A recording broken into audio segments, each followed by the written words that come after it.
हमने पंचकोल का जो चूर्ण का जो प्रयोग है, जिनको बुखार की शिकायत हो, यदि पंचकोल का काढ़ा बना करके पी लें तो उससे बार बार होने वाला बुखार, पुराना बुखार उतरता है।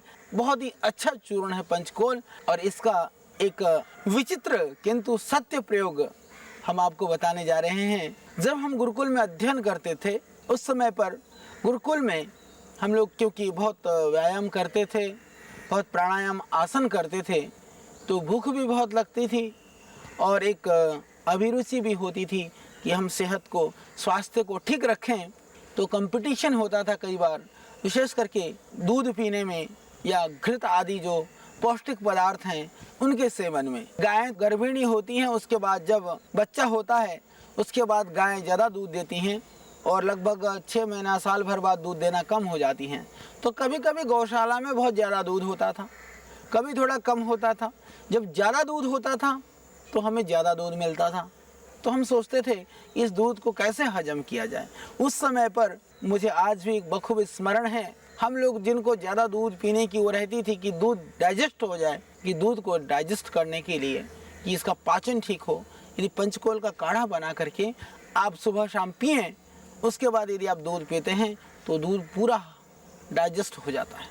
आज बहुत सारे ऐसे लोग हैं जिनका पेट बहुत कमज़ोर है, कुछ भी खाते हैं हजम ही नहीं होता, दूध का तो नाम लेते ही हाय तौबा करना शुरू कर देते हैं। बच्चे आजकल के बहुत सारे ऐसे बच्चे हैं को दूध अनुकूल नहीं पड़ता है।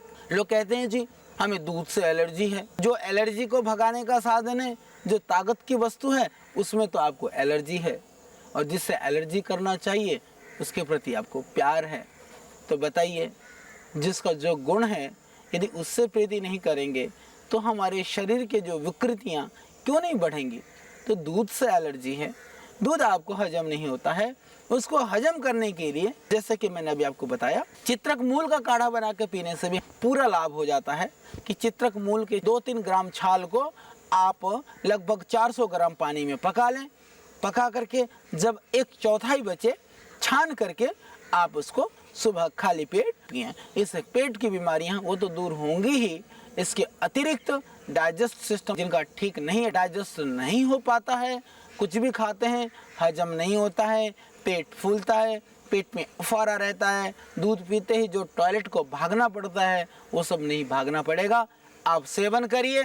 यदि आपको आपके परिवार वाले और आपके मित्र मंडली या पड़ोसी यह भी जानते हो, क्योंकि बहुत सारे लोगों को पता है बोले जिनको दूध सूट नहीं करता, आपको जानते हैं कि आप दूध पीने लायक योग्य आदमी नहीं हो, फिर भी कुछ दिन यदि आप इसका चित्रक छाल का काढ़ा या पंचकोल में जैसा अभी मैंने बताया आपको, आयुर्वेद में चव्य, चित्रक, पीपल, पिपला मूल और सौंठ, ये 5 द्रव्यों का काढ़ा बना करके यदि आप पीते हैं तो आपके घर वालों को भी कुछ दिन में ताज्जुब और अचंभा होगा कि किस तरह से आपका जो पाचन प्रक्रिया है इतनी मजबूत हुई।